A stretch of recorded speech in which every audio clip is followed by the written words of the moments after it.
We can call the meeting to order at 6 o'clock. Lisa, could you take the roll, please? Mr. Picard, Here. Mr. White, Mr. Waters, Here. Mrs. Wagner, Here. Mr. Shearer, Here. Mr. Polachek. Here. Thank you. So the minutes have been mailed out, and if there are no questions or changes, I would accept a motion to approve the minutes. So moved. Been moved. Is there a second? Second. Moved and seconded, moved by Greg Waters and seconded by Mark Pickard to accept the minutes. Let's do this by a voice vote. And all those in favor of accepting the minutes, please say aye. Aye. Any nays? Minutes approved. Moving to item number 4, and that's questions and public comment. Is there anyone here for public comment? Anyone here for public comment second time? How about a third time? Nope. Hearing none, let's move to item number 5, and that's Randy's, the director's report. Randy? Thank you, Mr. Polachek. In the past month, some departments have been busier than others, but we have had a good deal of activity. If you could start the slides, please, Dave. Starting with the street department. Slide. Potholing season is here and going strong. We had a crew out this week and last. This crew will stay out all week. As you'll see, they have the mix in the hopper back there at around 200 degrees.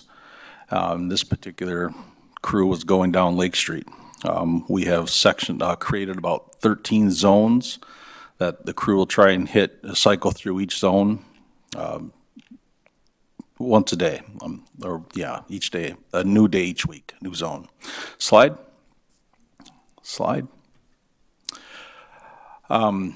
What else? The other season is mud season is here. And this particular resident was running their four-wheeler in their yard and then out onto the road. We were contacted by the police department. There was a ticket issued, and we also issued them a time and material bill. Slide.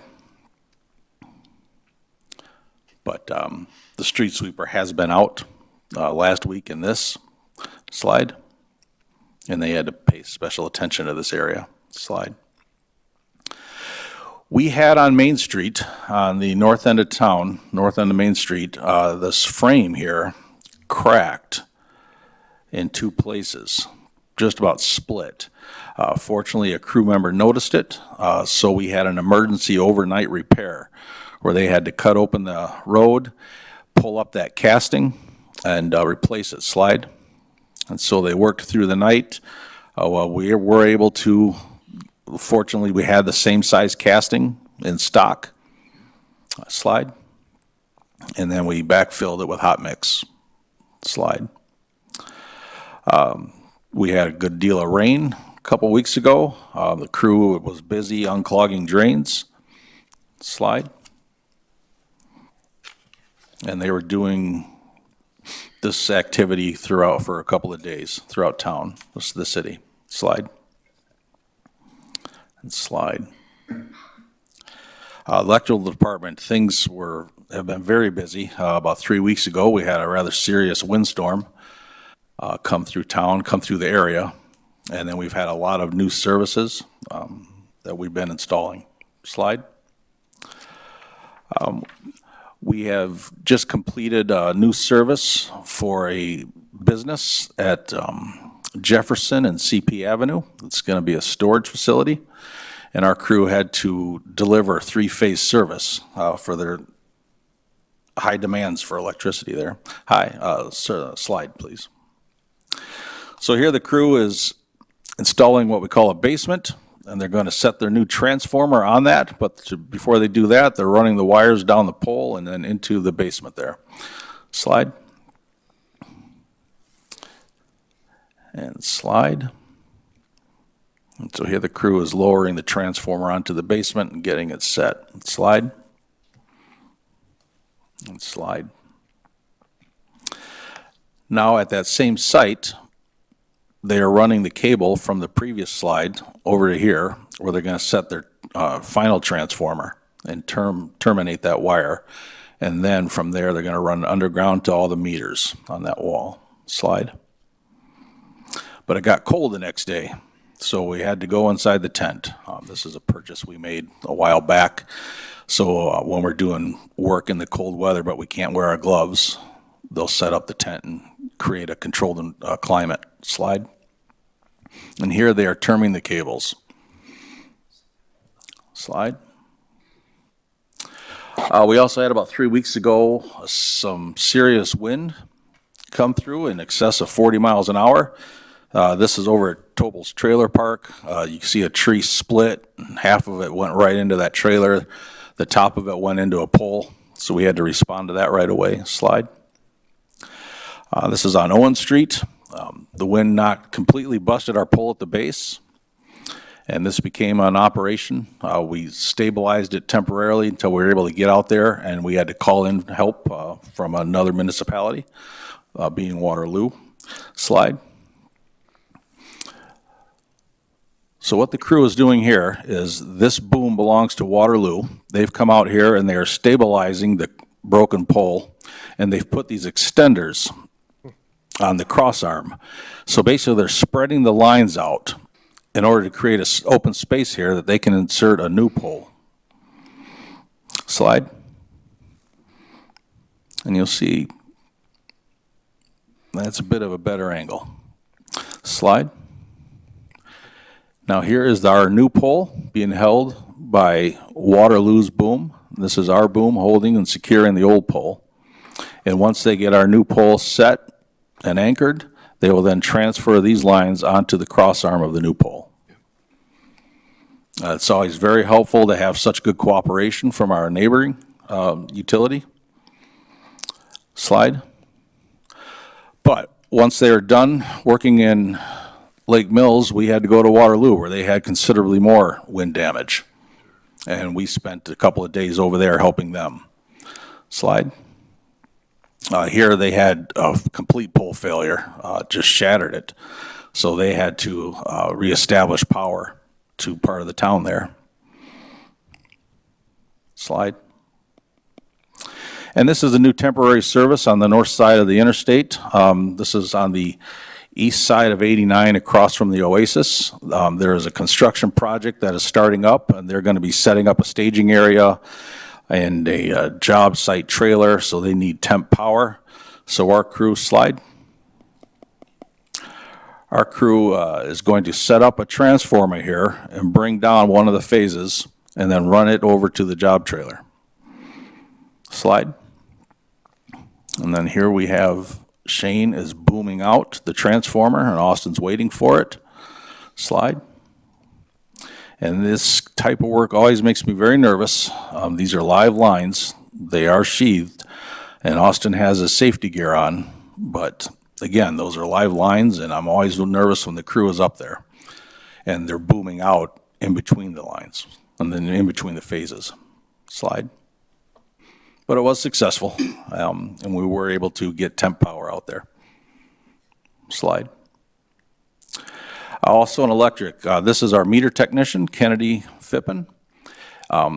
We are finishing up some electrical AMI meters.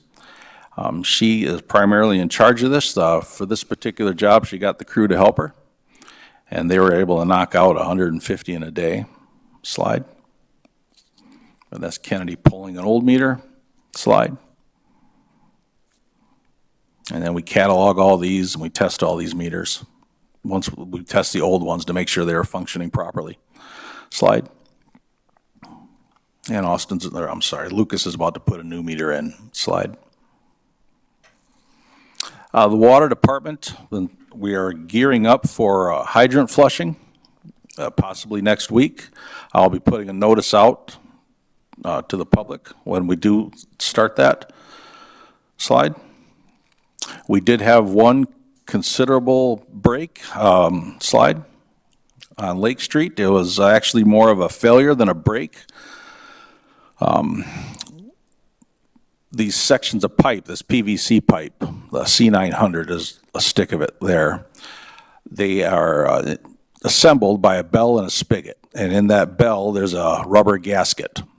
And that gasket in this particular area failed, so we had water coming up to the surface. We did not know that there was a leak for a time. We knew there was some settlement there that we were paying attention to. But then our water crew was out on Milton actually with our listening device, and then decided to go over here and place the device on that valve nearby. And we discovered a significant water loss. So we had to open up the road, and that's when we discovered that joint was failing. Slide. Slide. This impacted for water shutoffs pretty much just that area around Lake Street and Ferry. And it was down for about 2.5 hours. I was able to get an alert sense out, notify everyone, and try and warn people to stay away from that area because we did have to make a full closure on the road. Slide. And this is how we repaired it. This is, I showed you a picture earlier of this poly pipe, the C900. These are mechanical joints with lug nuts.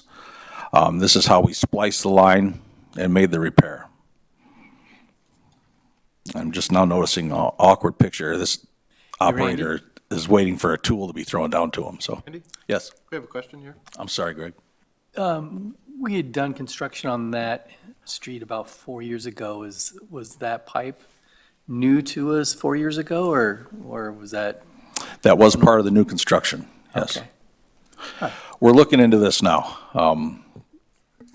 Yeah, we're consulting with Strand there, just what could have been the possible reasons for the failure at the joint.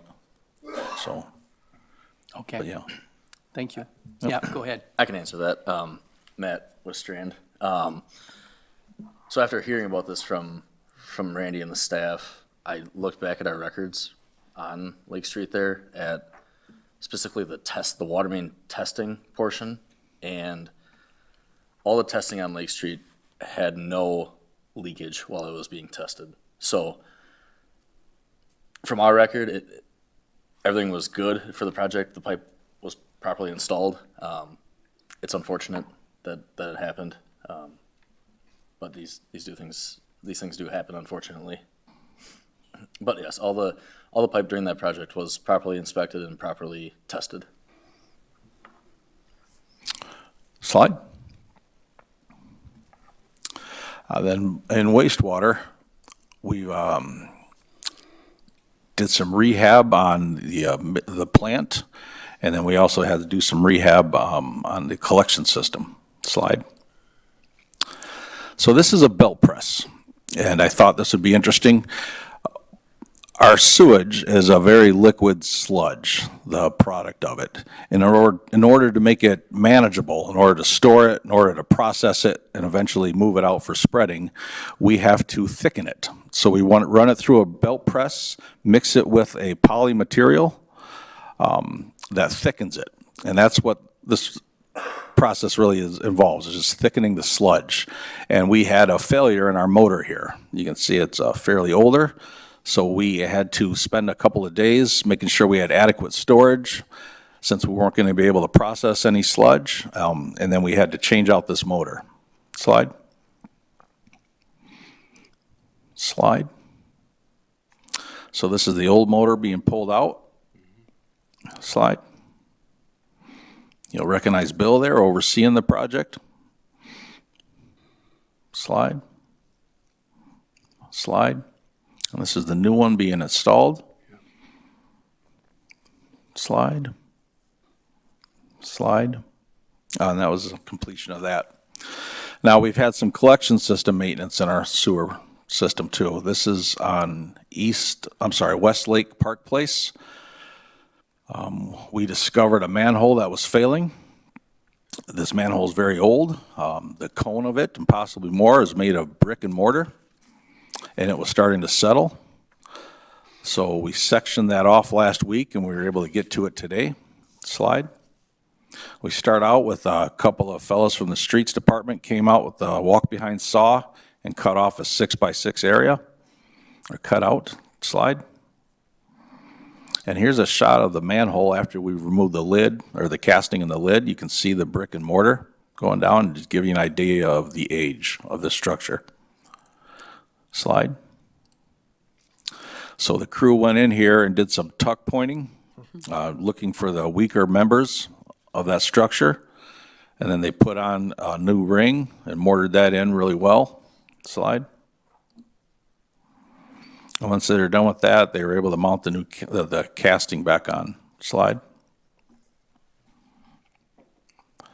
Slide. And this is the new ring. And they set the casting on top of that. Slide. And this is how it's sitting right now. We have it blocked off very well, but we need to let that mortar set. So I anticipate tomorrow we'll be backfilling this area. Slide. Yes, sir. You said, but I didn't catch it. What street was that? That was West Lake Park Place. Okay. Just some other activities I have posted on our website, the city's website, that spring brush pickup will start next Wednesday. That will go from the 16th to the 23rd, I believe that is. And that concludes my report. Thank you, Randy. I have two questions. One is the first casting we had in stock. Do we carry that in stock, or do we have a supply vendor that we usually work with? We have a number of that dimension in stock. Okay. We do, though, also, I mean, we have an account with the Neenah Foundry. Okay. And the castings that are in Lake Mills are fairly typical, so they're easy to get. Okay. So, My other question was, there seemed to be on one of the community websites, We Energies is doing a change out of their gas meters, they're upgrading some of their meters. And I looked for, I know they did mine, but it looked like some people out in the community weren't aware of that. And I was just wondering if we don't have any notice, I know it's a We Energy thing, but people are trying to figure out if it's legitimate or not. They don't notify us prior to doing utility work unless they require a permit for construction or something like Okay. that. But they don't let us know if they're going to check meters or repair meters or install meters. That's kind of what I thought. Is there any way we could post some of that, or is that just, you don't want to get there and then miscommunicate what the information is? We don't know what the information is, so all we would be posting is we're not aware of We Energy's internal procedures. Okay, all right. Well, because it just seemed like there was some confusion out there of whether or not it's legitimate or not. But I kind of knew it was legitimate because they had already done my house, but some people might not be aware of that. Yeah, so. we would always encourage residents to ask for proper identification, and if they're concerned about someone on their property, to contact the police department. Got it. Thank you. Okay, so the next item that we have, thank you, Randy, for a very thorough report. So the next item is item number 6. I think John Cameron is here, and I'll turn it over to John. This has to do with the simplified water rate increase, and I'll let John explain what he's proposing.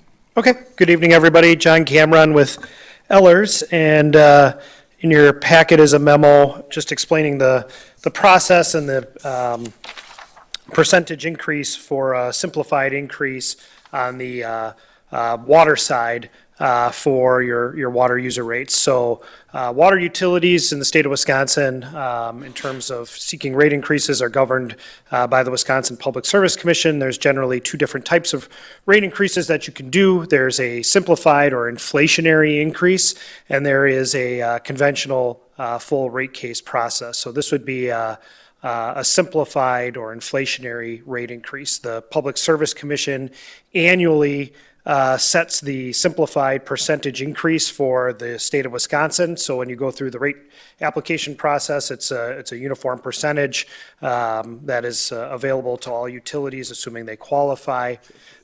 This year, the percentage increase is 3%, and that's pretty much historically where it's been in the state over the past several years. The exception to that was the last time the city did a simplified increase that took effect March 1st, 2023. At that time, the simplified increase percentage was at 8%, and that was just a response to inflationary increases at that time. From a procedural standpoint, there's a couple items that will have to happen before you can move ahead with a simplified increase. The biggest one is the city needs to submit its 2024 PSC annual report. That report will really be the document that is used to determine eligibility for the increase. We did check prior to the 2024 report being the document that is needed for moving ahead with a simplified increase, and based on 23 needs, or 23 annual report, you are eligible. The eligibility test is that with the rate increase, you've got to have a benchmark rate of return that is under, at or below 6.2%. And then there is an application process that has to be filed with a customer notice requirement that has to be completed prior to filing. There's also got to be at least 45 days from the time the application is submitted to the new rates taking effect. Below that information on the memo is a snapshot of just where existing monthly user rates are for sample customers. And this comes, those existing rates come from the rate increase that was last done in 2023, and then just a 3% increase applied to that. So an average residential customer using 4,000 gallons a month would go from $35.57, and this is just the water portion of your bill, to $36.64. And you can see a few other sample customers shown below that. So I think from a timeline or next step standpoint, once the utility completes and files the 2024 PSC annual report, we can come up with a definitive timeline for moving forward with the simplified increase, assuming you choose to proceed in that direction. And happy to answer any questions. Any questions? Does this need a motion, or is this is a city council item? Motion to recommend authorizing a simplified rate case. Okay, and then it goes to council. Correct. If there's no questions, I would accept a motion to recommend. I'll make a motion to recommend to the city council the simplified water rate increase case for 3%. Is there a second? Second. And there's a second. So there's a motion to accept, and there was the rate increase as specified by John in your handout, and it's 3% across the board in all of the 5 categories. And it's been seconded by Greg. Lisa, would you please call the roll? Or not call the roll, but call the question. Mr. Waters, Aye. Mrs. Wagner, Aye. Mr. Shearer, Aye. Mr. Polachek, Aye. Mr. Picard. Aye. Motion passes 5-0. Thank you. Thank you. Have a good night. Thank you, John. Moving on to item number 7, bicycle lanes.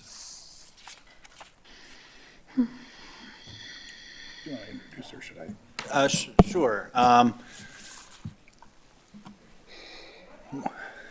Sorry, we'll be, repaving, mill and overlaying, Madison Street, as part of the annual maintenance contract, assuming that gets awarded later on.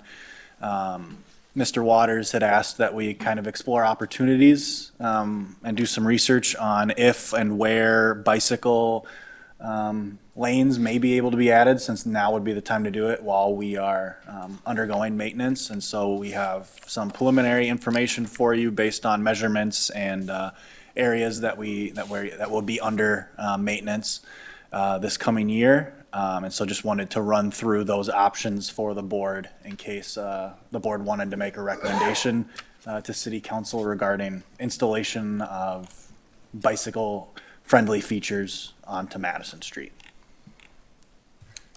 Thanks, Drake. As Drake said, mill and overlay and chip seal on Madison Street in this area is proposed for this year. This is very similar presentation that we've done on Lake Street. In fact, there are 3 presentations in previous meetings that you can go back to and look at for Lake Street and downtown. A lot of the slides are the same. Next slide, Dave. Again, this information is from WISDOT, 11 to 12-foot lanes with a 5-foot desired bike lane and a 4-foot minimum, not including the curb line. Next slide, Dave. This shows if there is parking, a parking lane that does include the curb line, an 8 to 10-foot wide parking lane with a 5 to 6-foot bike lane, and then again, the 11 to 12-foot lane. The next slide, Dave.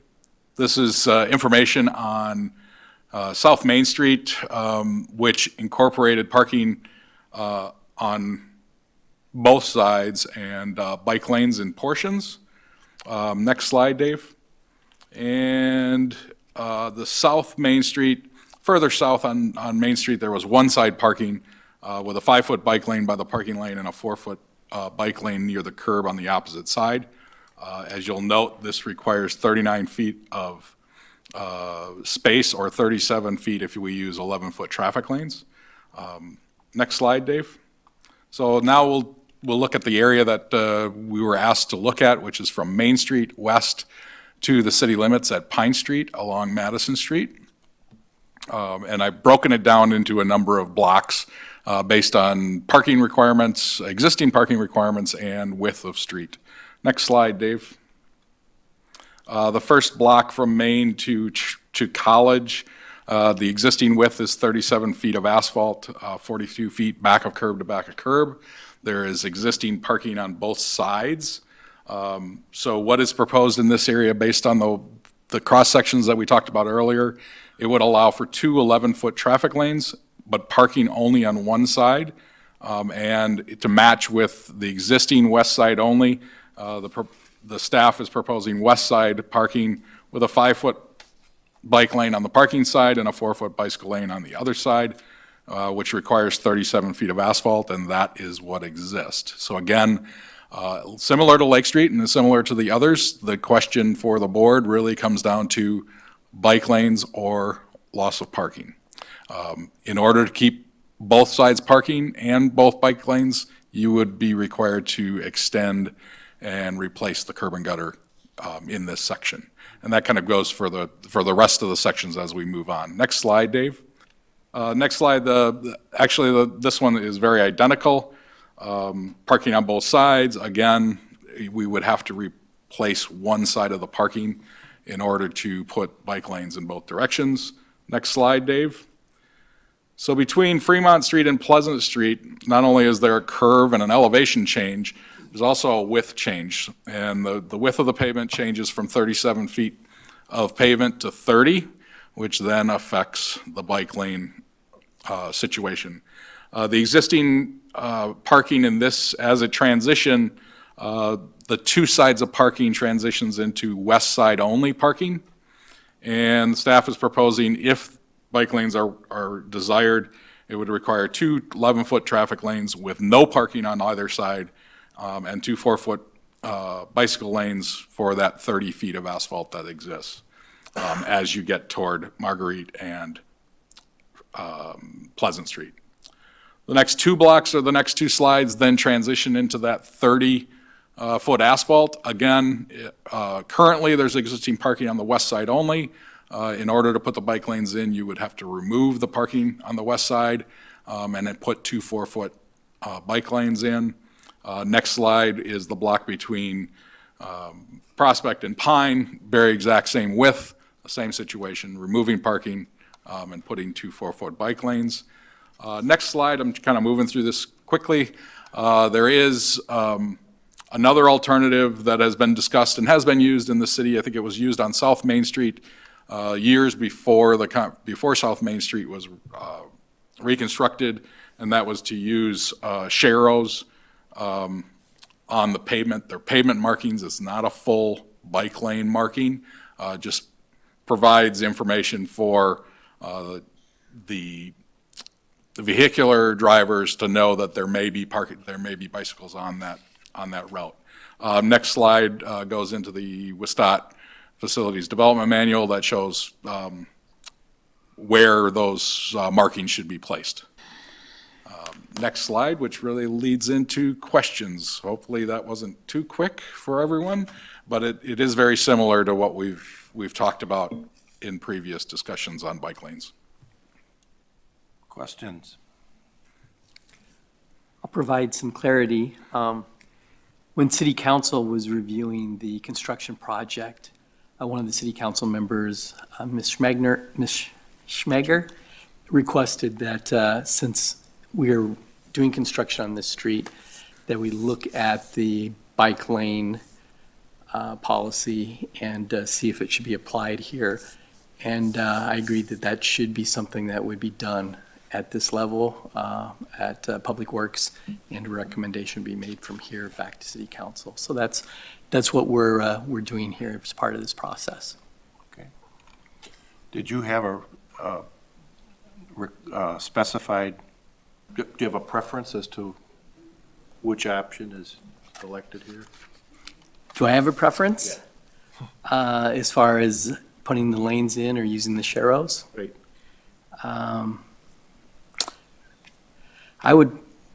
My preference would be the bike lanes, because it's a more heavily traveled road.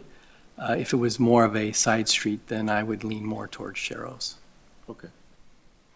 So one question I had was, is there any statistics around the bicycle use for the middle school at all? Because this Madison is it feeds right into the school. I don't think we've done a full traffic count, which could include, you could structure it to include bicycle and pedestrian counts as well. That's not a project we've undertaken. Okay. I live on Madison Street, and we've got a lot of pedestrian traffic and bicycle traffic on Madison. Are you going to recognize them? If you are, you should go to the mic. Okay, could you, sir, in order to be recognized, you need to give your name to the state, come to the microphone and state. I'm Jacob Arndt, and I have a property on Madison Street, Okay, and your address there? N67, 64, N6764 Madison Street. Okay, thank you. Yeah. Okay. I'm here for another issue, but there is a lot of pedestrian, old seniors walking every day as their routine right on Madison Street.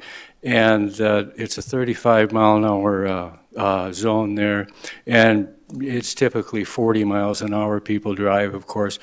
I'm very familiar with it because I work on one of my houses on Madison Street, and I take a break on the front porch, have a cup of coffee. I see a lot of activity along there, and you know, I just wonder when it's going to happen, because these people walking their dogs, seniors doing their exercise, and kids on bikes going from school.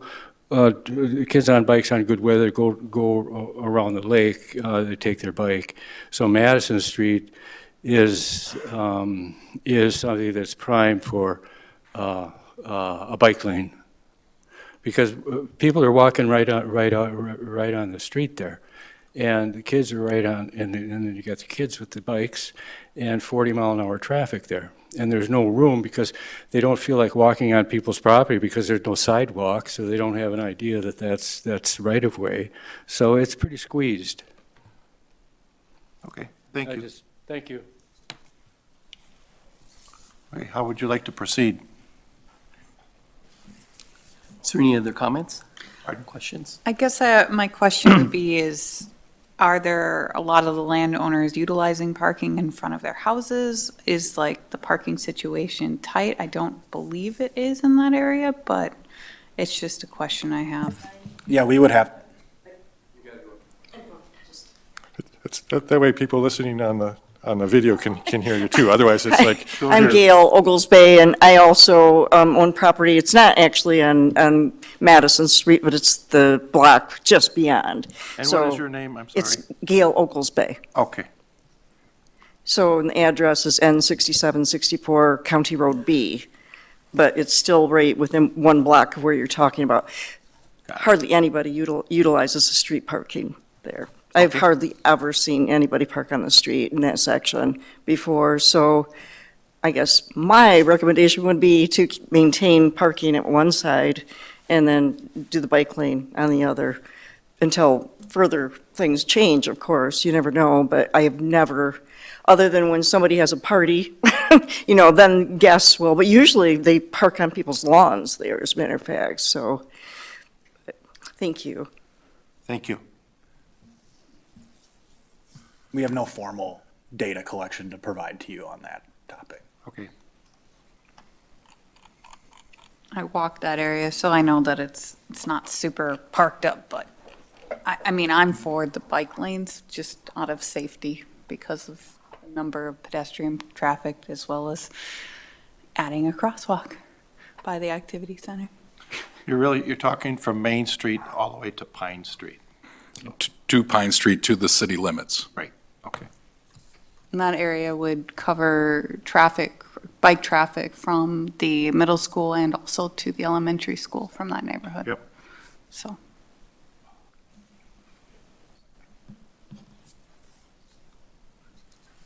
Okay. Any other questions? Is there a preference for, I'm hearing 2 lanes versus 1 lane and parking? I don't see that there is a preference yet. Well, my understanding is that parts of the road are wide enough for 2 bike lanes plus parking, Right. and parts of the road are only wide enough for 2 bike lanes and no parking. No parking. Right. If there's 2 bike lanes in the narrow sections, then there's no room for parking.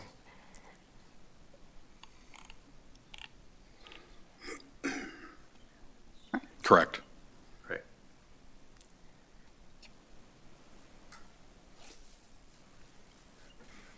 And Dwayne, that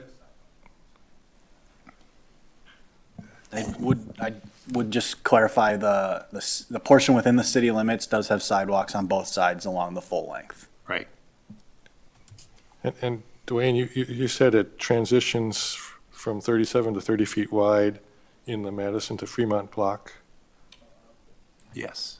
In the Fremont to Sorry. Pleasant Street Right, block. Fremont to Pleasant. So north of Fremont, north of the RLAC Center. So It narrows. Yeah. So around the midpoint of that block, or? Yeah. Right. We've got dimensions on both ends. I can't tell you how many I can't tell you how many parking stalls would be allowed. I was just wondering about. North of Fremont, but I think if we said 50-50, that's probably fair at this point. Okay. So at Madison and Main, it's 2. It is currently 2. If you chose to put the bike lanes in, you would only have one side parking Got in it. that first, from there to Fremont, Okay. and maybe a little further north. And you're recommending that parking be on the west side? Consistency. To be consistent with The rest? the rest of the northern portion, depending on how far you decide to, Get if you do or don't put all of it in, north of, say, Fremont Street, then I would recommend staying on the west side, because then it would match your west side West parking side, it's consistent. Got it. to stay consistent. And is there a reason parking on west side versus east side? Just as the ordinance is written and how it's marked as So no we parking set now. no parking within ordinances, and so part of this, if we proceeded, would require an ordinance change at the city council level. I don't believe we would need a budget amendment on the project that we're doing. We will be marking the center lines as part of the maintenance project, so the additional paint, Dwayne believes, will be adequate within the budget for the project, but it will require ordinance amendments. Okay.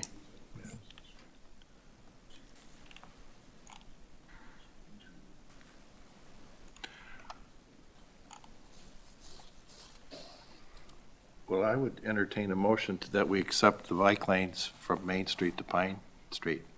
If, I mean, What was that? can I make a motion? I don't just have to, I believe you can. I move to approve. Recommend. I move to recommend that our group here accepts the proposal as you've laid it out here. So it'd be a motion to recommend to city council the installation of bike lanes as proposed. As presented here. As April presented. 2025 meeting, Public Works meeting. Pardon? At the April 2025 Public Works meeting. At the April 25 city council. 2025, yeah. It's hard to say. Yes, I'll second it. seconded by Nicole. Lisa, we have a motion here that's been approved and seconded. Mrs. Wagner, Aye. Mr. Polachek, Aye. Mr. Picard, Aye. Mr. Waters. Aye. Motion passes 4-0. You'll get a vote on this one, sorry. Sorry, Jason. All Melanie. right, thank you, Lisa. I'm township anyway, it doesn't matter. All right. All right, thank you. Moving on to the next item. This is a discussion on the concrete curb and gutter and the sidewalk maintenance contract for 2025. Dwayne? Thank you. If you don't mind, I did one presentation for all three, actually this item and then the next two. So if you don't mind, I'll Yeah, go run for it. through basically the presentation for all three. Yep, okay.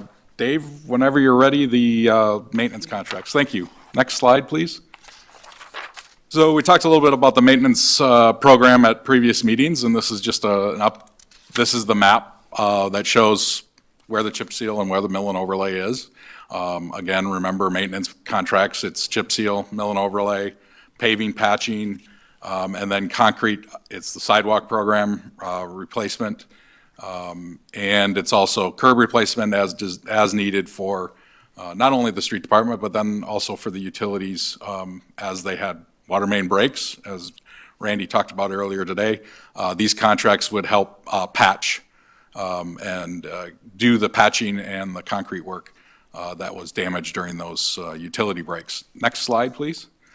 So the first contract is LM 125, which is for the concrete work. It's curb and gutter and sidewalk. Our pre-bid opinion of probable construction costs, or OPCC, was based on our 2024 low bidder unit prices with a 3% inflation for the 1 year. Our estimate was $78,000. The low bid was Schweigert Concrete at $83,208.50. The next slide, Dave. Actually, the next two slides show the bid tab, the opinion of cost, and the bid tab with the two bidders. There were two bidders on this project. As I stated earlier, Schweigert Concrete was the low bid. Next slide, next two slides, Dave, please, thank you.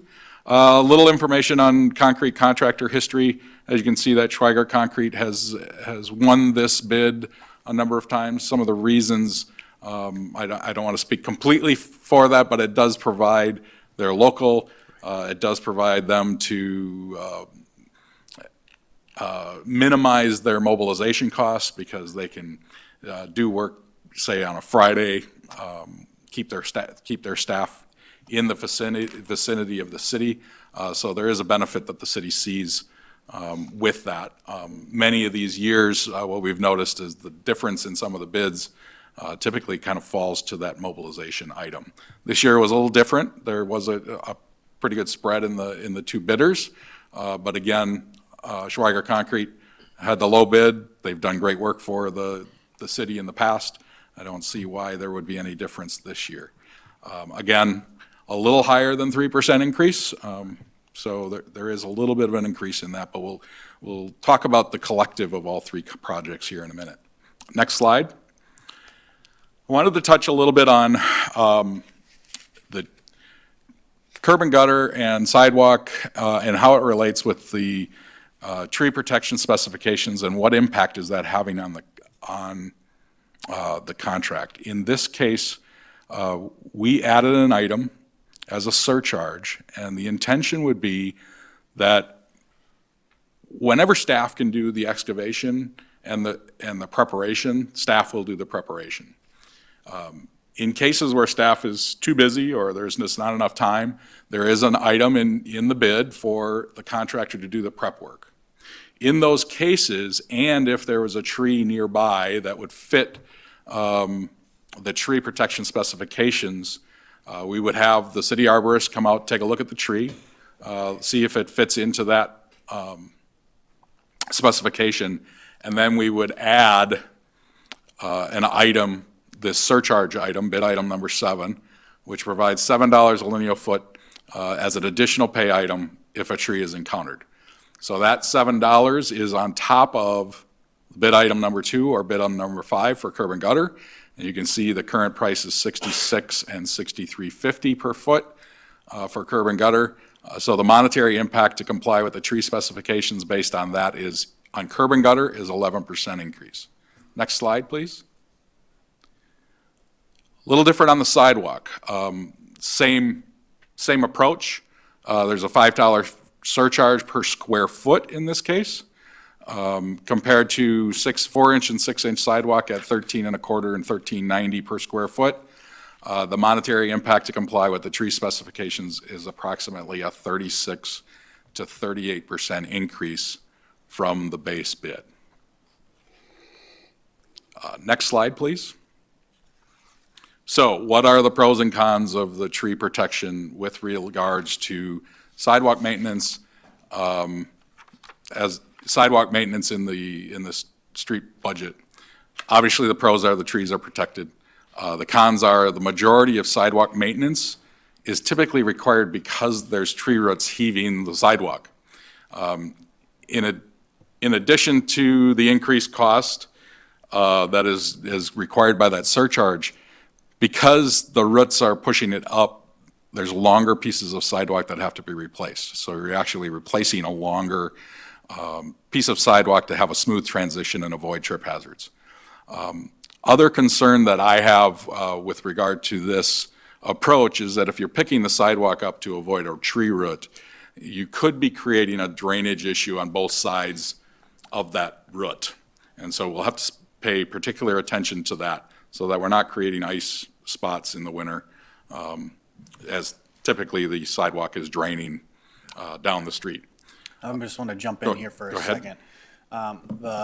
The tree protection standards that Dwayne is referencing was the outcome of an ad hoc committee that the council created to look at this issue.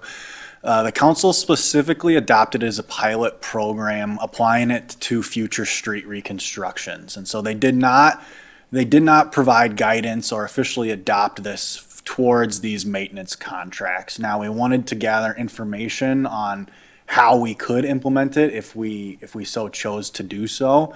But that was not part of what the council adopted. So I believe tonight the board could certainly recommend award, of the contracts as they are, but you could also recommend award and then put in this board's opinion on whether we should ever institute those surcharges that exist. So we essentially could say, if Schweigert was doing the work and we weren't doing the work, we could tell them, yes, we need you to repair this portion of sidewalk, but these precautions are not necessary. So that is something that the board and the council can grapple with as it awards these. You can provide direction to the staff to not, provide that direction and incur that surcharge.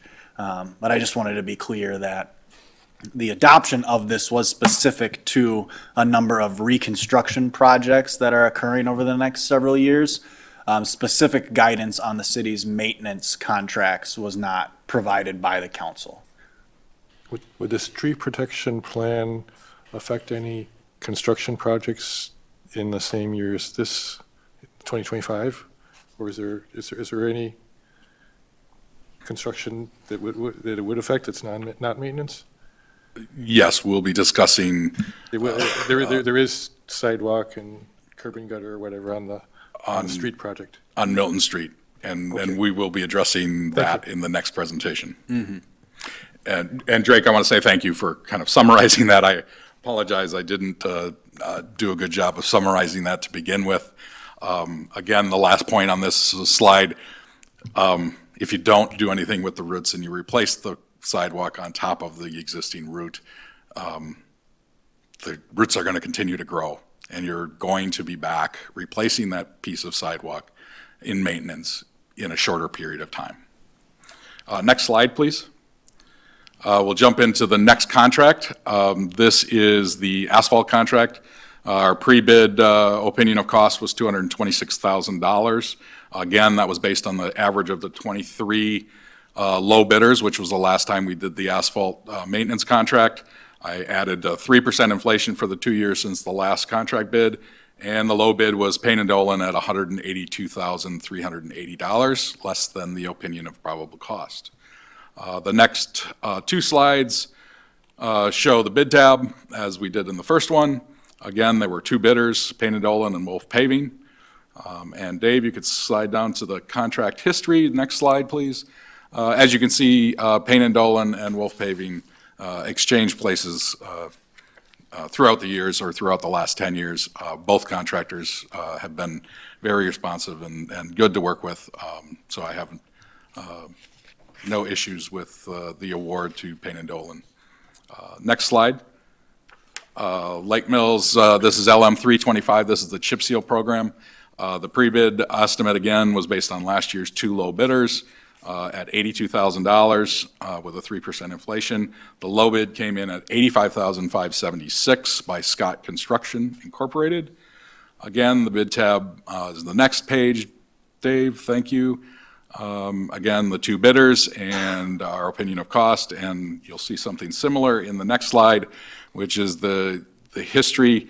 You can see the two contractors, Farner and Scott Construction, come up on a regular basis, and if you recall last year, for a number of years, we had Jefferson County doing this work. They are no longer doing that work, so we are now back out to bidding this work for the chip seal, and Scott Construction, again, has the low bid at the $85,000. Next slide, please.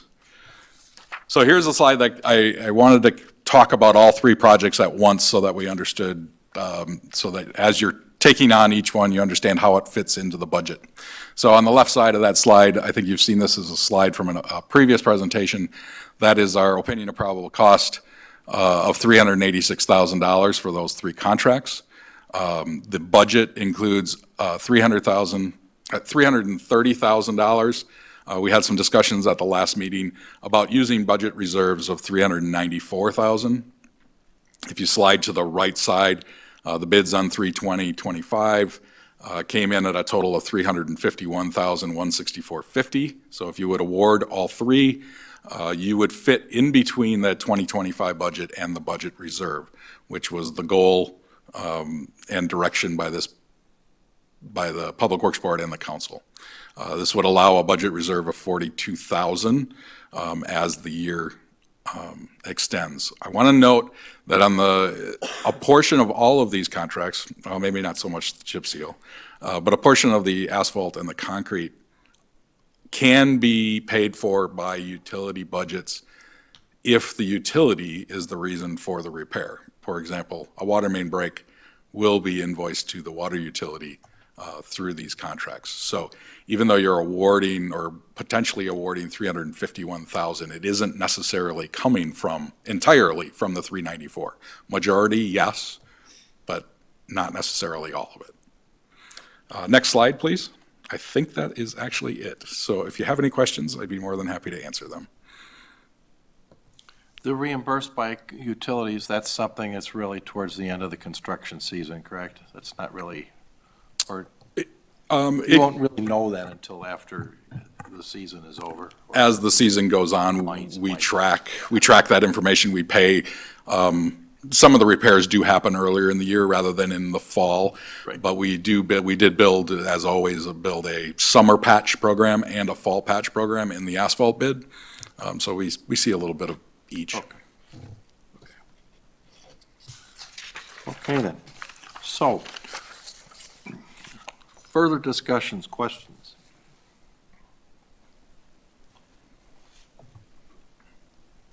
So you need a recommendation from this group. Yeah, I would probably, I know the presentations are combined. I would likely do 3 separate motions on each of the 3 city council resolutions that are attached, recommending, recommending or not recommending. Do we have a prepared motion in our packet? Yes, we do. Yeah, you have 3 city council resolutions, so you'd be Okay. recommending that the city council adopt those resolutions. Right, okay, yep. So the first one is under item number 8. It's the resolution for, I'll take it. go for it.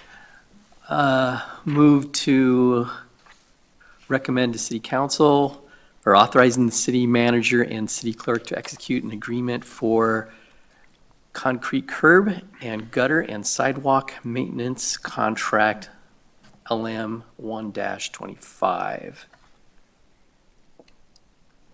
I second. Lisa, would you, oh, go Any ahead. comment? I'd like to make an amendment to that to direct cities, this is the one with the sidewalk and the sidewalk maintenance, right? I'd like to make an amendment to that motion to direct city staff to not implement the option of tree protection work in that contract. And if somebody wants to make a second for that, that's great. If not, part of the reason I asked the question earlier was the city will get some feedback on the tree protection plan from the Milton Street work. It won't, there will be some, you know, it's a trial plan. There will be information from the Milton Street work on the trial tree protection plan. So, and this would just exclude it for the maintenance, if the board decides to.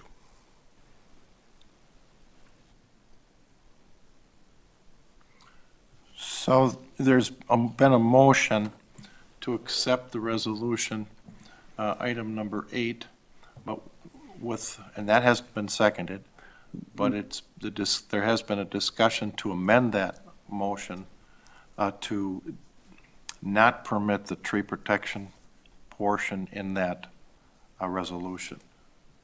Is there discussion?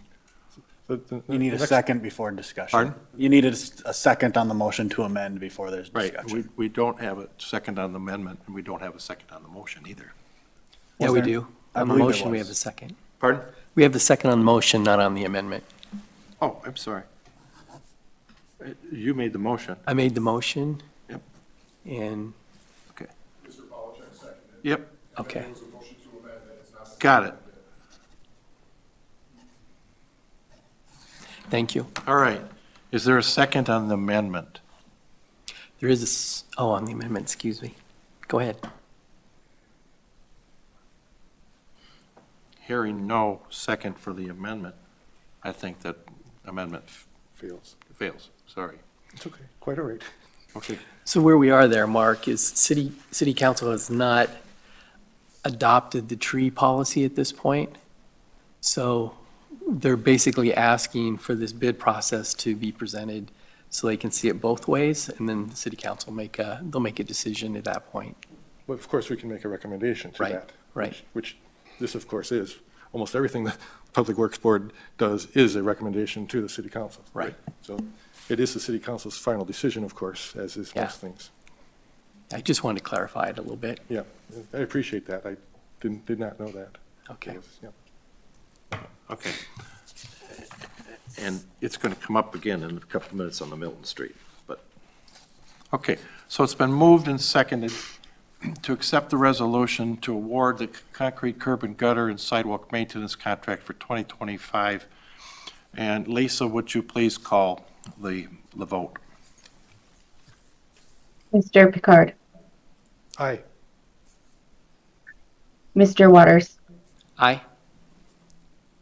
Mrs. Wagner, Aye. Mr. Polachek. Aye. Motion passes 4-0. Okay, thank you. So now we move to item number 9, and that's the resolution for the milling, the pulverization, and the asphalt, concrete paving, and patching contract.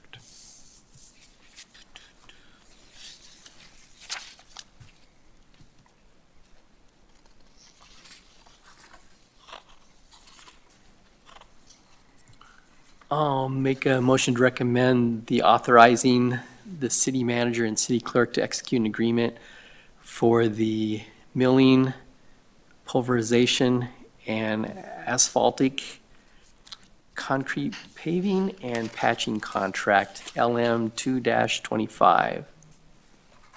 Is there a second? I'll second. It's been moved by Greg Waters and seconded by Nicole Wagner to accept resolution number 9 on the asphalt contract, and this was the one that goes to Payne and Dolan. Lisa, would you please call the vote, unless there's further discussion? Okay, Lisa, would you please call the vote?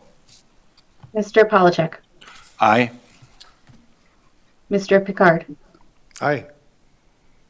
Mr. Waters, Aye. Mrs. Wagner. Aye. Motion passes 4-0. Thank you. So now we move on to the third resolution, and that's resolution item number 10, and that's the chip seal maintenance program. And this one is with Scott Construction. Is there a motion to accept the chip seal resolution? I'll make a motion authorizing the city manager and city clerk to execute an agreement for chip seal maintenance contract LM 325. And seconded, is there a second? Second. It's been moved by Nicole Wagner and seconded by Greg Waters to accept the chip seal contract. Lisa, please call the vote. Mr. Picard, Aye. Mrs. Wagner, Aye. Mr. Waters, Aye. Mr. Polachek. Aye. Motion Thank you, Em. passes. Sorry. Thank you. So now we move on to the next item, and that's that's the Milton Street. So now we can talk about tree protection. Again, if you want. I'll turn it over to you. Matt Haslett with Strand is here to present on the project. Thank you. Matt? Thank you, Board. This will be a joint presentation. I think Dwayne will jump in as needed here. Again, Matt Hassett with Strand Associates. I was in front of the board, a couple months ago, for the recommendation to bid this project. So the beginning of the slides will just kind of be an overview of the project. I'll kind of go through those pretty quickly, and then we'll get into more of the details from the bid. So the outline on the slides I'll show you the Milton Street drawings, the bid results, the Lake Mills Reconstruction bid result history over the last 6 years. Show some history on that. CIP/budget, the methodology of opinion of probable cost, and then the CIP budget for Milton Street, potential reasons for a high bid, the opinion of increased cost for tree protection, and then potential indirect costs of tree protection. Then we'll jump into Linden Street, show those drawings, show the alternative for the Linden Street bid. Again, the CIP and the budget for Linden Street, a breakdown of unit prices, and then the staff recommendation. Next slide.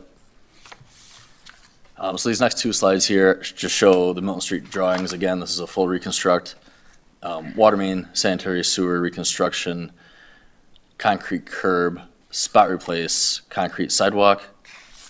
with the tree protection pilot policy in place in the base bid. Next slide.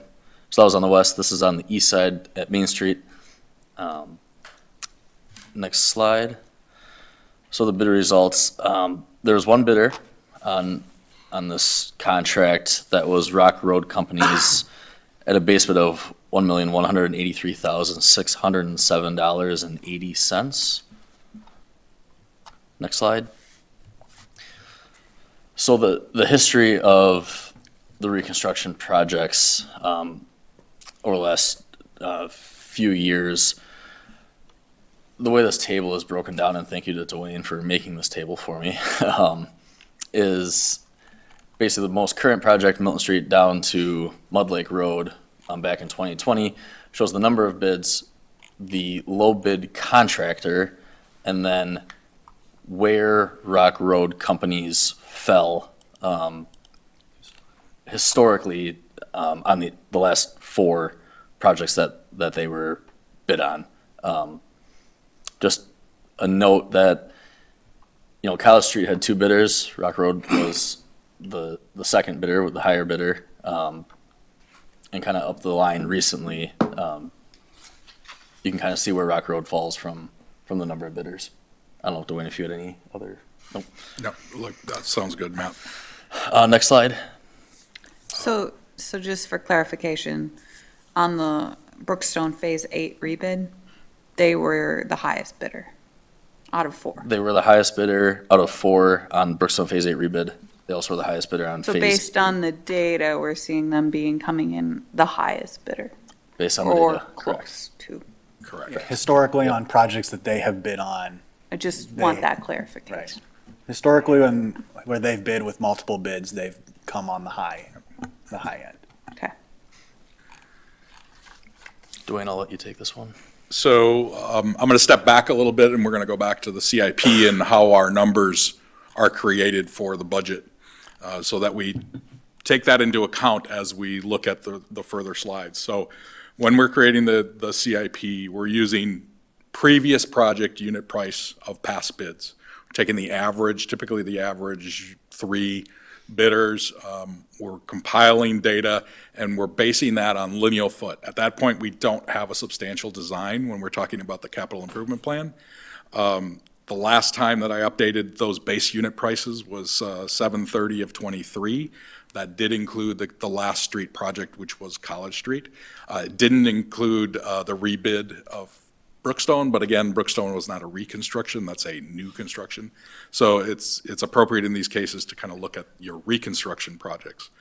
It includes, in our CIP, we include a 15% contingency for the unknowns that happen during the design. We also include a 3% annual inflation from 2023 to the construction year, whenever that occurs. And in addition, in 2025's budget, I did include a tree protection surcharge of $10 per lineal foot for each category. So each category being sewer, water, streets, sidewalk, and storm. So there was an additional $50 a lineal foot already added to the CIP for tree protection policies when we created the CIP estimate. So what does that mean? It's approximately a 4.5% increase that is in the CIP number, and that happens before inflation and contingency, so it's really about a 5.5% increase in the CIP number. CIP also includes a 10% for planning and 6% for construction engineering, typically when we build that number up. Next slide, Dave. So I think I'll continue with this one. So the first 5 columns show how your budget and your CIP has come together over the last couple of years as we planned for this project. It includes, in the first 4 columns, engineering, except for the electric. There was a budget for $200,000 in the electric budget for construction. And then in the 5th column is our CIP for construction only. So the first number for the street portion is $438,000, 74 for sidewalk, 160 for storm, 267 for wastewater, and 320 for water. That is what is included for the construction portion. If you note, the next column, which is all CIP total, if you go to the CIP or the budget, you will see the number in the all CIP total. But we need to back out the engineering in order to get a true cost on the construction. So as we move forward in this slide, please look at the column that says construction. The next column is the department, and the second to last column is the actual bid. So Matt's nice enough to break the bid into different parts. So each portion is listed there that would be paid by each of those departments. I want to note that in the electric bid, in the contract that is bid, this was only for boring of conduit. Staff will still need to install the wire, install the transformers, as Randy explained earlier, and so that as you move into the final column, what is the remaining budget from the CIP based on the bid? In the electric column, there's $150,000 remaining, but let's remember, a majority of that's going to happen after the conduit's been installed through this contract. The electric staff will spend quite a bit of that to pay for the transformers and the other parts of the lines. So I put it in there so that everybody sees what that line item happens, but we really should be talking about what happens below that. So if you look at the remaining amount of construction CIP, you'll see that the street actually came in under budget. The sidewalk came in very close to budget at $4,000. I'll note on the storm sewer, through design, remember we're doing the CIP based on just a linear foot. Through design, Strand was able to determine that minimal storm or none at all would be installed on this project. So while there was 160 in the construction in the CIP, the bid actually came out at 0. So there's actually a surplus on that line item. Of note, though, water and sewer is significantly higher than the CIP. Wastewater coming in at almost $27,000 over budget, and the water coming in approximately $58,000 over the CIP budget. And remember, the CIP budget already had some increases built into it. If we take out so the bottom of the remaining column has $275,000 available in the budget. Let's take away that electric portion. So there's really about $125,000 available if you would award based on your budget. If the line item of storm sewer is not accounted for, then you're actually short by $34,000. But if that storm sewer budget of 160 can be used for your under budget, but let's remember the utilities will pay for the utility portion. That's through rates. So that 160 in storm sewer really doesn't translate into the utility portion. So the way streets are paid for, it gets a little bit convoluted in that when you're looking at what line items are over budget and within budget, they're being paid by different pots of money, which are funded by different payers. So as Dwayne mentioned, in this bid, the water and the wastewater are over budget, which means that the utility will bear a higher burden of cost than we originally anticipated. And so that is what you'd see. So the city council ultimately is what they're expecting to spend in total is less, but where those dollars are going is different.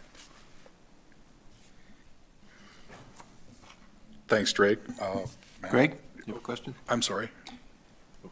We open for questions? Yes. Okay, great.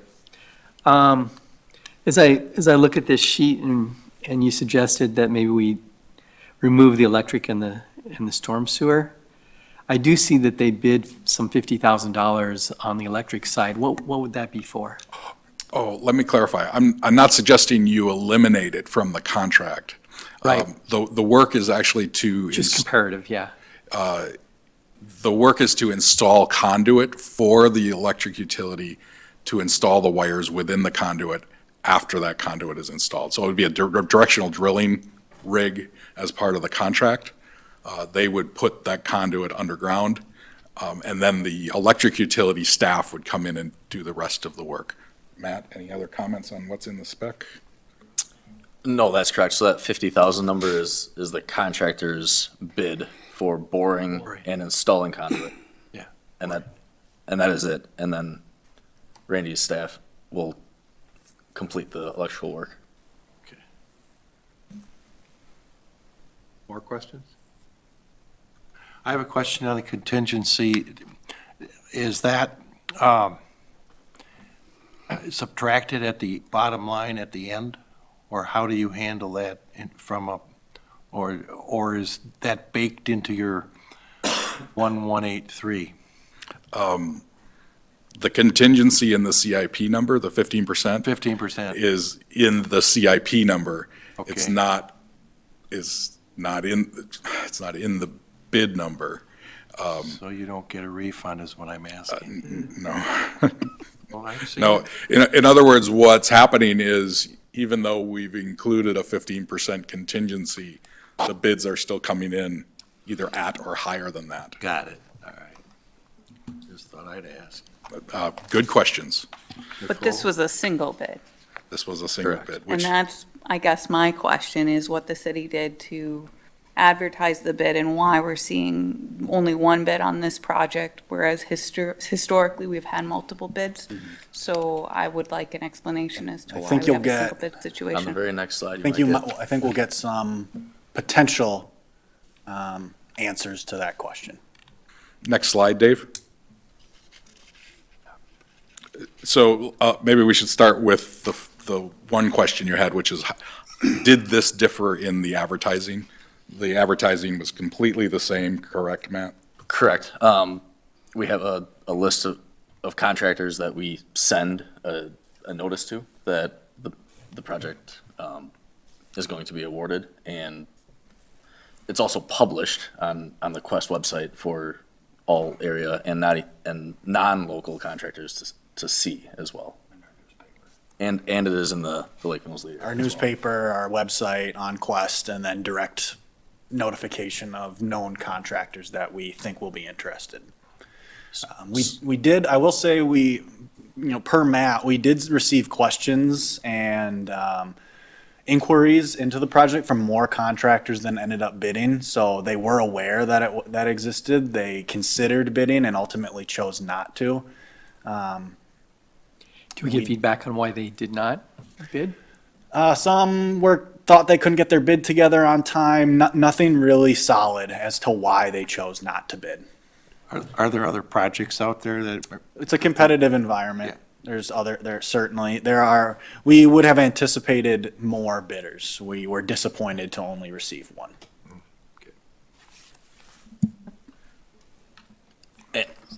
Yeah, I will. And just to add on, and the bid time frame, we historically bid right around this time. It's not like we're late to bid. Sometimes you do see that if you're late to bid, the prices go up and everything. So, kind of potential reasons for this high bid is the single bidder and the lack of competition on that. Again, these are potential, market uncertainty with inflation and tariffs and labor costs, material supply issues, and then potentially the tree protection policy specifications that were in this contract.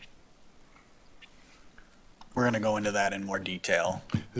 Did you get more questions? I mean, you get questions every year on bids, I'm sure. Did you get more questions on this one because of the tree protection plan? Yes. That was a pretty quick answer. Typically, we get calls just in general on questions. There were just some additional calls on just clarifications of what was expected Yeah. in the base bid. so, but the next slide talks a little bit more about the tree protection. Correct. We're going to kind of dive into it a little bit here in the next couple slides. So this slide, its title is an opinion of the increased cost. So we kind of broke it out into two different categories. Direct costs that we can immediately think of that that are directly related to the tree protection policy. So they're actually specifically, we know they're included in the bid because of the tree protection standards in place. Okay.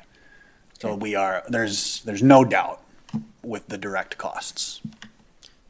The first one there, the 88,000, that was for a water main design change. We originally were on the north side of the road. We moved the water main to the south side of the road to help protect as many tree roots as possible.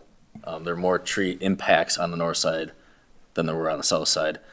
During that created us to have to put temporary water in place and have that as part of the bid. That temporary water price directly is $88,000. So the best way to preserve the tree is to not be in conflict with the tree. And so the water main design was moved to the other side of the street to minimize tree conflicts. The on-site arborist that I have been in touch with and have on board for this project, their cost is $11,025. That's on-call services for observation and recommendation based on the tree protection policy. So, any on-call as needed basis. So that's what that direct cost is. So the tree protection policy requires certain activities to be overseen by an arborist. We are not able to dedicate our on-staff arborists to the project site, and so therefore required a contracted arborist to be available when those activities were ongoing to comply with the tree protection standards. And then thirdly, here's the tree protection alternative deductions totaled up. Alternates 3 through 9 totaled up is $39,000. So as a subtotal for direct cost is about $138,000.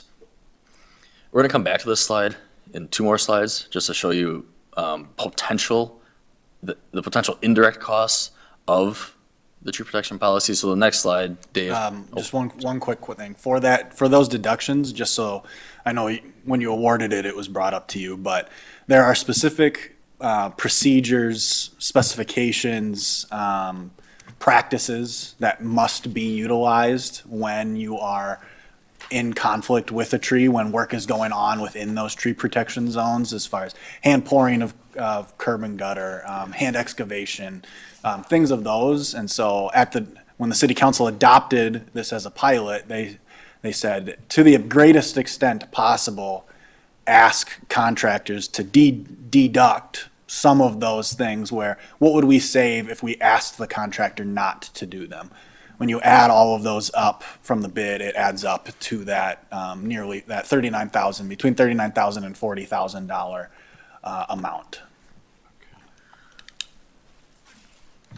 There were some portions, there were some things that we could not put in as deducts, like that temporary water main service, because it would have required the design, 2 separate designs, which we were not directed to design 2 roads with tree protection standards in place, and without that would have been cost prohibitive. This might sound counterintuitive, but at what point do you agree not to spend the $138,000 and just take down a tree and plant new ones? I mean, where do you? That is that's kind of the policy struggle that the board and council are gonna have to grapple with. There is obviously a benefit of mature trees and preserving mature trees. There is a cost to do so. And so that is going to be, what is the policy priority of ultimately the city council as to what steps should be taken. Right. Okay. This is more than 10% of the total cost of the rebuild.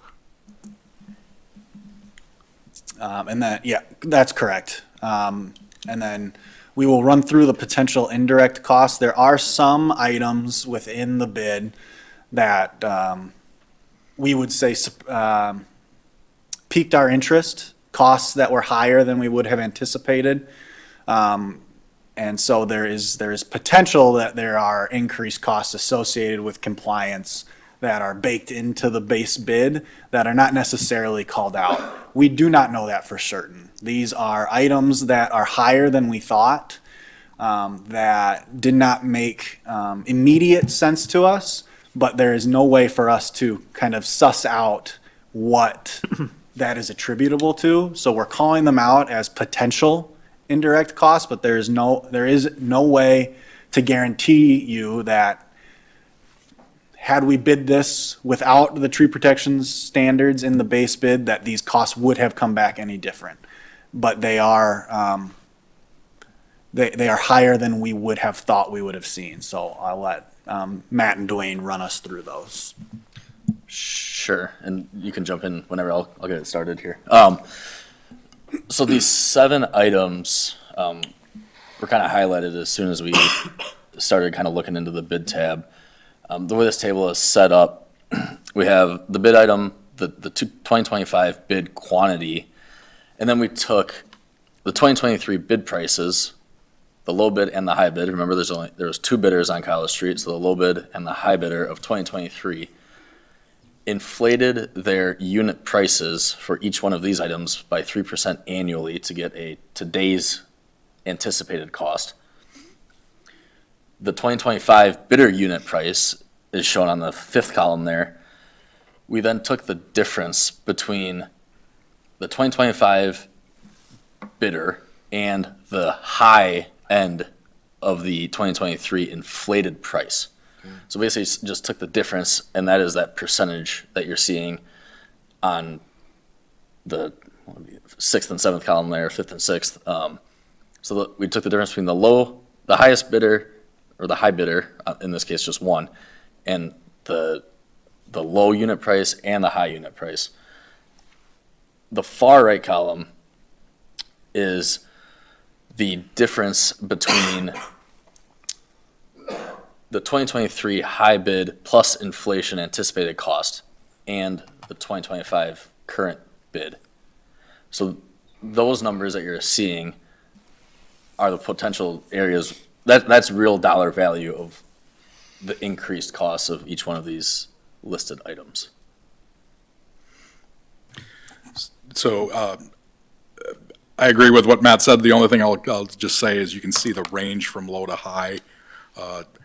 In the first item is almost 66% to 136%, depending on whether you're looking at the high bidder or the low bidder from College Street. And we'll note that College Street, the high bidder was Rock Road. So that's why we did use Rock Road, the high bidder portion, to do the analysis. Of course, that's the low end of this indirect costs we're calculating. It could actually be higher if you use the low bidder.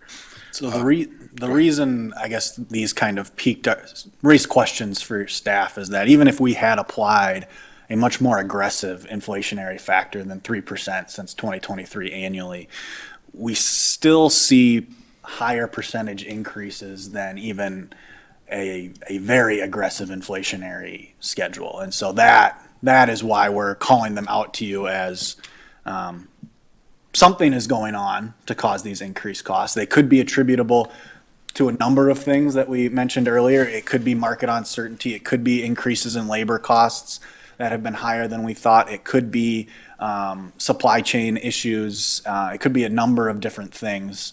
But we can't rule out that some of it may be attributable to the change in the standard that we are applying to the contractor.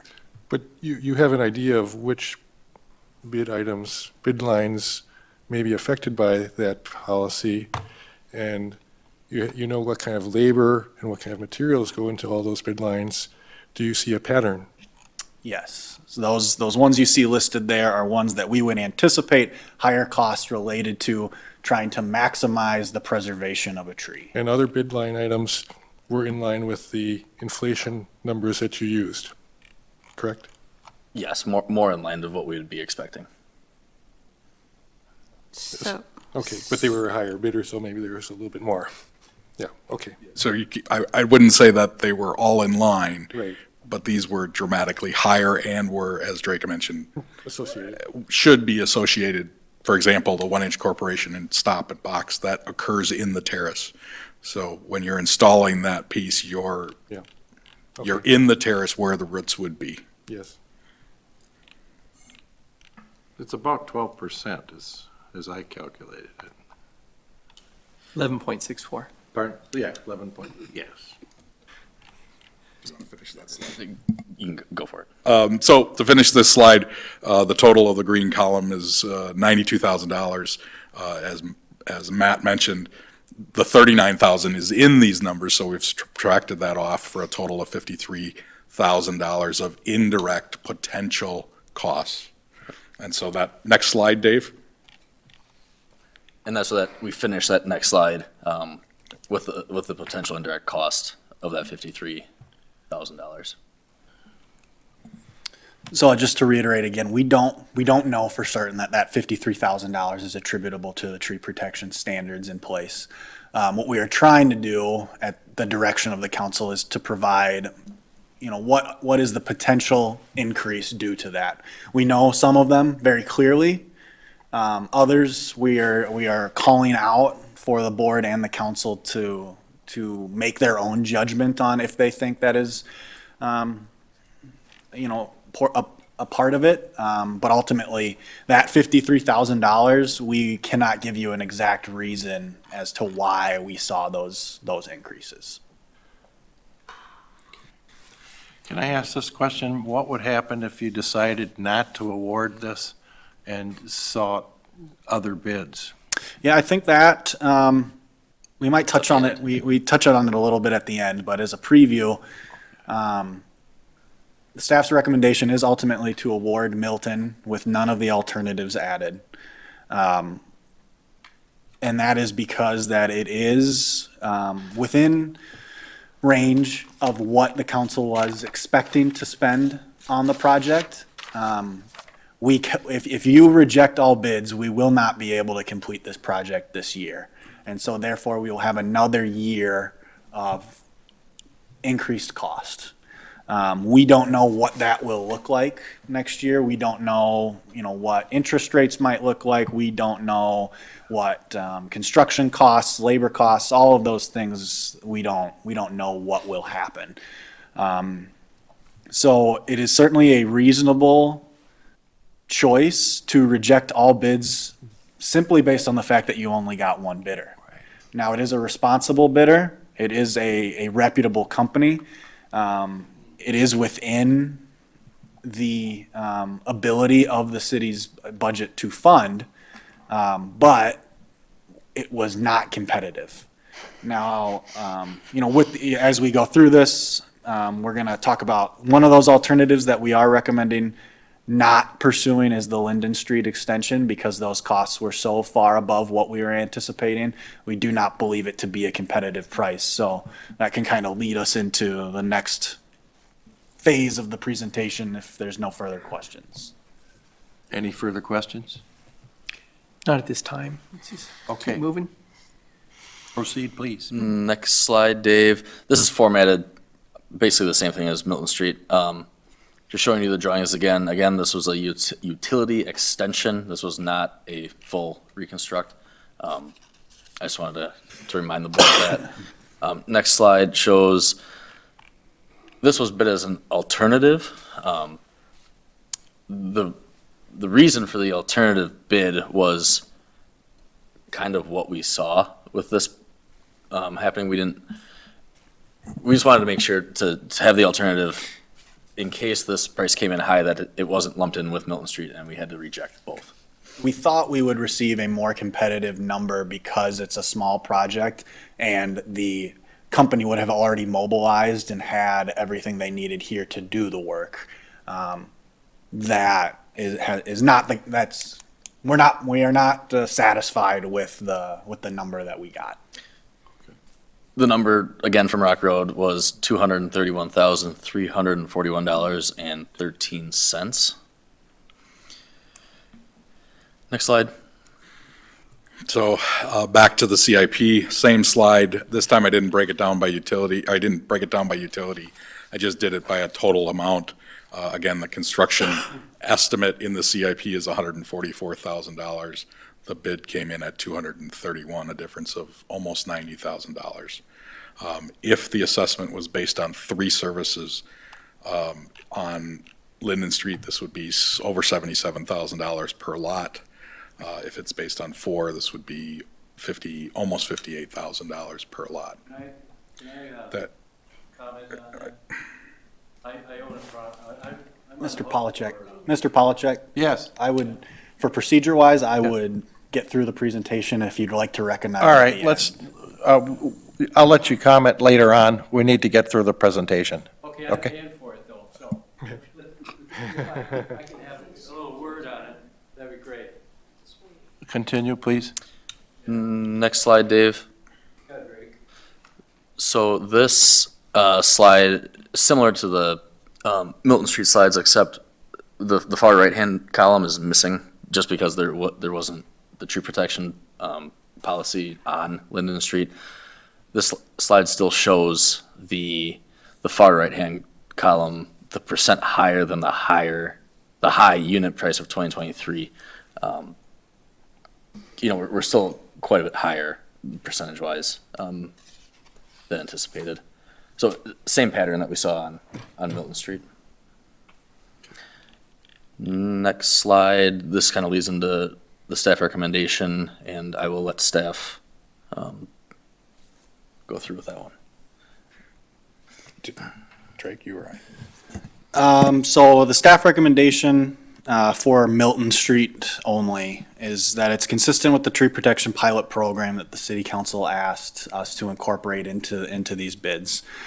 With the savings attributed to the removal of the unnecessary stormwater infrastructure that was discovered during design, the project is consistent with the capital improvement plan. So we'd recommend award and completion of the project for Milton Street, reject all alternative bids, and rebid Linden Street separately, still in 2025, to see if we can obtain more competitive pricing that is more palatable moving forward. This would maintain the reconstruction calendar of Milton. If we reject the bids and don't move forward with Milton, we will likely either have to push the CIP calendar, so bump a road reconstruction project next year, or do 2 reconstruction projects. That has the negative effect of causing potential spikes in the debt levy. We do our best to maintain as level of a debt levy as we can to not have spikes and valleys and in the debt levy, which can cause fluctuations in the taxes that are paid by residents. And so that just creates uncertainty. There is no guarantee that costs will go down with a rebid or a delay, even if more contractors bid. We don't know what next year will look like. The schedule of this project on Milton specifically was coincided to be completed before school started, and to also not interfere with the annual Milton Street block party that goes on. And so we would certainly not be able to meet that schedule if we rebid it. We would need to extend that completion date into the school year and likely create a conflict for that annual event. If we consider the savings from the storm sewer budget being below, the project is within budget. Obviously, there's differences within the line items. The utilities will bear a higher cost than anticipated, and so that is something to consider. Linden Street specifically, the cost that came back is simply not acceptable. It is not something that we could that would be reasonable to special assess to those property owners at that amount. That's a significant financial burden across those 4. We'll likely assess it across 4 properties, but that is not $77,000 or even the $58,000 is far higher than we anticipated. If we did rebid and the costs continued to come up, I think we probably need to explore what funding mechanism we would like to look at. It's a 6-year It's either a 6 to 10 year payback is usually what we do on special assessments, but we've never, those costs are higher than what the city council would have special assessed in the past. Obviously, the city council can choose not to special assess a project if it so chose, or special assess a portion of the project. That would be a conversation for the city council to have. But we are not satisfied with the costs. We did not experience the savings we anticipated by bidding it with Milton, and so would like to see what happens if we bid it as its own project, that perhaps more companies that are capable of doing smaller projects would like to bid on. Perhaps they are doing other work in the area and this is an add-on to them that they could do at a more competitive price. But we do not recommend that you proceed with the Linden Street utility extension at the bid that was presented. Thank you. Can you move to the next slide, please? Dave, could you move to the next slide, please? Drake, I believe you touched on much of this slide, but maybe the second option should be talked about a little bit. And it was touched on earlier in the meeting about potentially not awarding either project. And some bullet points that Drake touched on, but one is the potential savings, again, direct and indirect range of 138 to 191,000. And these savings may not all be seen if we rebid, because the cost increase could happen. Again, Drake touched on the CIP reconstruction calendar and what that means. And then obviously if we have a little bit of, if the tree protection policy was pulled from this option and direction from Public Works Board and Council, it would require a little bit of time to redesign the water main back to the other side of the road to eliminate the $88,000 temporary water main. I think at that point, we'll open it up for questions, unless, Matt, you had something else? Nope. Questions? You also do have people in the audience that would Pardon? like to see. Yes, sir. Could you please come up again and state your name? Yeah, Jacob Arndt. This property I have is on Linden Street, 506 Linden now with the new annexation, 508 Linden with the new annexation. When we started, first of all, a procedural question, on the procedural, if we're looking at procedural, when we started this conversation of annexation, because we ostensibly had a failed septic, which we really didn't, but we were looking at redoing the septic or just a cleaner method of getting it into the city sewer line. We started this conversation 4 years ago. About $12,000 was pretty much the figure we had all along, up until just last year. You know, around $12,000 each person would be on the hook for. And I can't verify that because procedurally, these meetings with city staff were not recorded on city, basically on something like annexation. The meetings weren't recorded. So what I say has to be hearsay in the conversations that we had on the promise of what it would cost before we even made a decision to go into annexation. About 12,000, you guys, yeah, about 12,000, that'll be about it. Now for a $250,000 single-family house, now we're looking being on the hook at $80,000. And there's a senior next to us, senior Wendy right next to us, and down the road. So you got 3 people there, and we're told we're going to have to pay about $12,000 each to bring city sewer and water lines in, which is fine. Cleaner system, environmentally, the whole 9 yards. And we just drilled a well. We got a permit from the city to drill a new well about 4 years ago. Cost $15,000. How many years ago was that new well? Or the county, I'm sorry. Anyway, that's a side issue. The issue is we've been led down the garden path of, yeah, let's go ahead and annex this. That property is really something to develop there, isn't it? The city wants that property. Let's go ahead and annex this. About 12,000 you guys will pay. And now we're looking at 80,000 for a $250,000 house. And oh, by the way, our conversations with city staff, open meetings law, is there anything about that?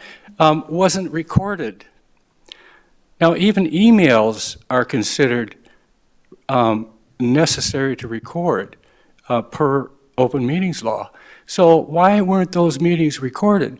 I mean, we had many, many people at meetings with city staff talking about annexation, and they weren't recorded. So I'm put in a position of saying, I can't even get, I sent minutes to city staff too of what went down So, and excuse the me, prices on that meeting.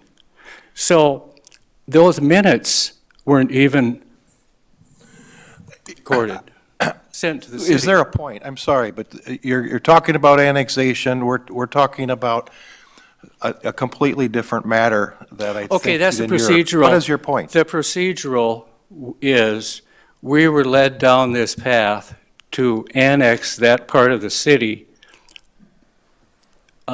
for a reason other than our city sewer requirement with the septic. And there's a conflict of interest here too. Forest Landscaping just bought the property next to us, went and visited all of the neighbors, putting the fear of God into them about what's coming down, about the prices that they're going to have, the costs they're going to have with hooking up. So therefore, pressuring them into selling low because of the increased prices quoted here on the annexation. This kind of conflict of interest here going on. Well, I think maybe it's a whole different matter, sir. And I think Whole also, different there's matter? another thing here too. There's two This things is here. annexation and being led down the path to sign up for annexation, and then the city turning around and saying, oh, by the way, it won't be 12, it'll be 80,000, after we It's signed a up. completely different matter. We're not discussing annexation here tonight. And there's another thing too. You weren't here for the public works, public input part at the beginning of the meeting. You're supposed to register, and you're limited to a 3-minute time period. And you're supposed to speak on items that are being on the agenda. Annexation Well, is Linden not on the Street- agenda right now. Linden Street, So I'm going to have to call you out of order, sir. well, the Linden Street is... And next time, please come ahead of time and Conversation. register on the event that you want to talk At the about. beginning of the meeting. I was here at the No, beginning of no, the sir, you weren't. You were late for that part. Linden Street is part of the conversation on how much it costs. It's not. Thank you very much. I didn't register, but can I just have just a moment at a time? I'm sorry, ma'am? I said I did not register earlier, but is it all right if I speak? You may speak, yes, but you're limited to 3 minutes, and you need to speak to the matter at the, So- that's being discussed. Okay. Oh, I know, but don't worry. Gail Oglesby. I own property on Linden Street and live there, actually.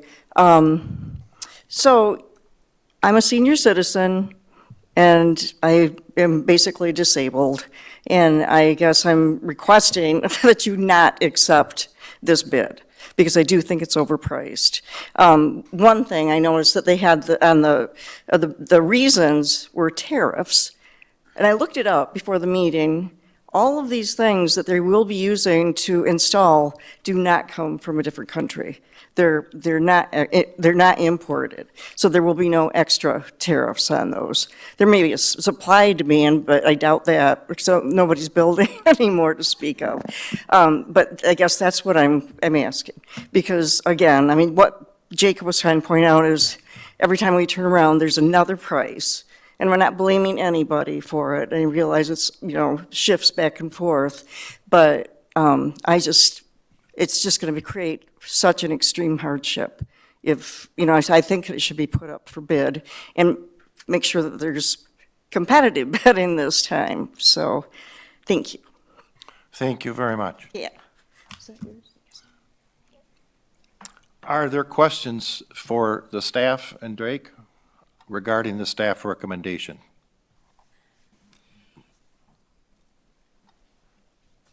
So based on that recommendation, would we just be, on the prepared motion, would we be striking section 2? The resolution was written in line with the staff recommendation.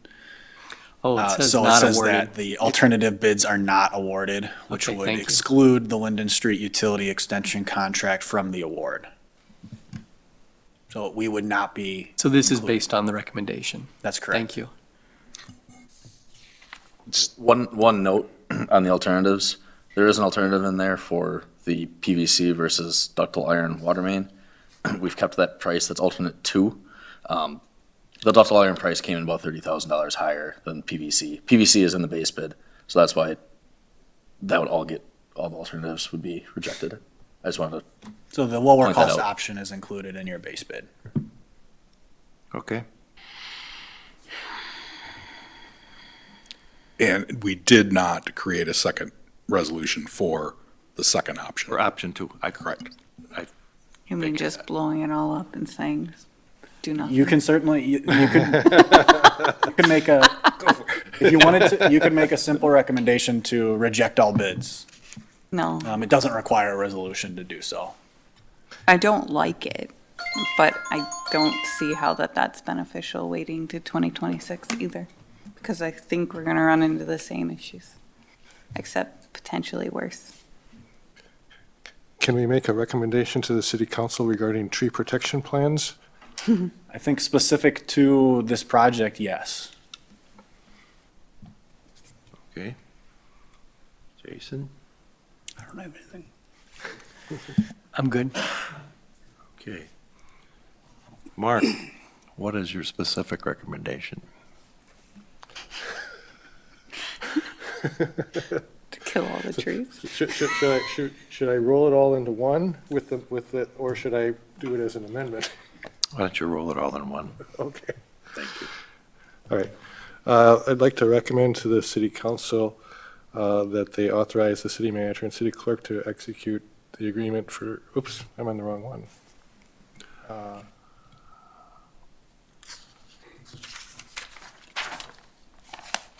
Milton Street Reconstruction.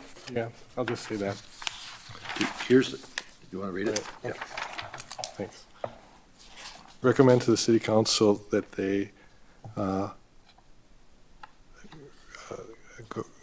execute the Milton Street Reconstruction Contract 2-25 as specified in our packet, which, Staff recommendations? yeah, as recommended by staff, and also recommend not doing tree, what's it called, tree protection. So plan. essentially you would accept the alternates related to the removal of procedures related to the tree protection. Right, because those standards. were done as all as alternates. Yep, those alternates were the, 39,000 and change savings Yep. on the bid. Okay. Yes, that. Okay, it's So been, we can get the numbers for the alternates if you'd like, before you vote. It'd be alternatives 3 through 9. So it would still be, you would still be rejecting the alternative for Linden Street and rejecting the alternative for ductile iron, but you would be accepting the alternatives for the deducts related to the tree protection policy. Yep. Just information on what the motion is. And I want to clarify one more piece. It would also direct staff to not hire the arborist And would it also include, and I'm not trying to make the motion for you, I'm just asking, would that also include the redesign to avoid the temporary water main of $88,000? The cost of that redesign, would that exceed the cost of that construction? No, it's 88, you'd save $88,000 by not, the design, we would have to get a specific number on, but it won't approach the 88,000. Yes, yes, and yes. Yes and yes. Again, the 88,000, I'm sorry. We can't do that. Yeah. That's too high. We can't redesign the project after it's been bid. We'd have to bid it again. That would cause a change in the project, which may lead to more, I have believe, been more bidders on the project. I believe it's in excess of 5%, which would mean that the change order is, the change in what was bid versus what was awarded is too high. And would require a rebid in order to comply with the public bidding law. Yeah, okay. So, Yep, so that stays in. sorry for that confusion. Yep. my bad. The motion, as I understand it, is to award the Milton Street project and accept alternatives 3 through 9, which are the deducts related to the tree, to not having to incorporate the tree protection standards that are included in the base bid. So it's been moved to accept the staff recommendations with the exception of alternatives 3 through 9. Is that correct? You're awarding alternatives 3, you're recommending, the motion recommends award of the bid with the award of alternatives 3 through 9, rejection of alternatives 1 and 2. Yep.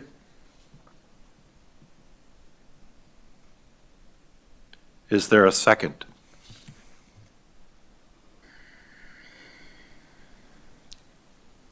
I'll second that. So it's been moved and seconded to accept the staff recommendation and accept the alternatives 3 through 9 while rejecting 1 and 2. I just want to make a comment that, I'm very much ecologically motivated, but when the costs are this high for this level of ecological benefit, I just don't see the cost benefit being there. Well, I agree with those sentiments, and I've seen some construction works with my regular work, and the numbers don't seem to be going any lower. In the construction, I can see if this is rebid next year, you're going to come back 30% higher. I can just tell you that, just my experience. So that's why I've seconded it.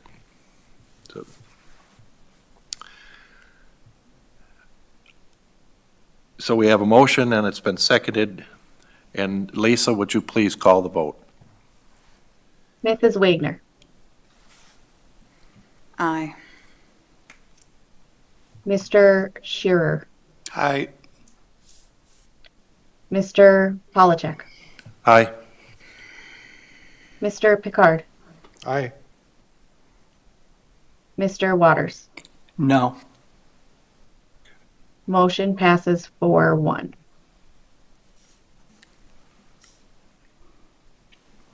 Okay. Thank you.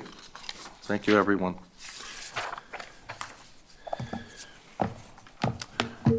The next item is item number 12, recommendation for future agendas. And in recognition of our commentator, our public comments, maybe annexation would be something, but that's not really an issue that this group takes up. So, but maybe that's an agenda item that another group with the city can address. Could we get names on plaques so that we know, like as a reporter or something, which person is talking? Just basically name plaques for each member of the committee so that they can be identified? That's something our staff can determine if they want that. Yes. Okay, thank you. Okay. If there are no other recommendations, I would entertain a motion to adjourn if we need to have that. Hearing none, we don't need a motion, we can just adjourn. We are adjourned. Thank you very much.